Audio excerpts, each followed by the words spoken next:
శివోహం. మహాశివరాత్రి బుధవారం సందర్భంగా సంపూర్ణ సమాచారం. మహాశివరాత్రి పూజా నియమాలు, విధానం, విశిష్టత. దేవాది దేవుడు పరమశివుని ప్రసన్నం కొరకై చేసే పూజల్లో శివరాత్రి ఎంతో ప్రాధాన్యమైనది. శివరాత్రి నెలకు ఒకటి చొప్పున 12 నెలలు 12 శివరాత్రులు వస్తాయి. వీటిల్లో మహాశివరాత్రి సంవత్సర కాలానికి ఒకటి మాత్రమే వస్తుంది. మహాశివరాత్రి హిందువుల పండగల్లో అత్యంత ప్రముఖమైనది. ఈ మహాశివరాత్రి మాఘ బహుళ చతుర్థి నాడు, అనగా చంద్రుడు శివుని జన్మ నక్షత్రమైన ఆరుద్రాయుక్తమైనప్పుడు సంభవిస్తుందని, పరమశివుడు ఈరోజే లింగాకారము ఆవిర్భవించాడని శివపురాణంలో చెప్పబడినది. మహాశివరాత్రి నాడు శివభక్తులు దేశవ్యాప్తముగా శివనామ ఆరాధనతో విశేషంగా శివాలయాలను సందర్శిస్తుంటారు. తెల్లవారుజామునే నిద్రలేచి శిరస్నానం చేసి సంప్రదాయ దుస్తులు ధరించి శివుడిని గృహములో పూజలు చేసి సమీప శివాలయానికి దర్శించుకుంటారు.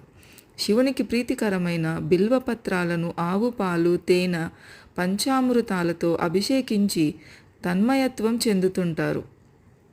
రోజంతా ఉపవాసం చేసి శివనామస్మరణతో రాత్రంతా మెలకువగా ఉండి మహాశివరాత్రి జాగారం చేసి శివకృపకు పాత్రులవుతారు.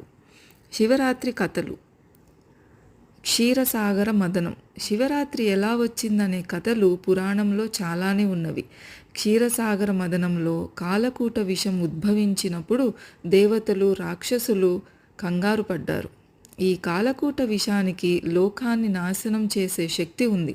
దీని నుంచి లోకాన్ని ఎలా కాపాడాలో తెలియక దేవతలు, రాక్షసులు పరుగు పరుగున శంకరుని వద్దకు వెళ్ళి శరణు వేడుకున్నారు.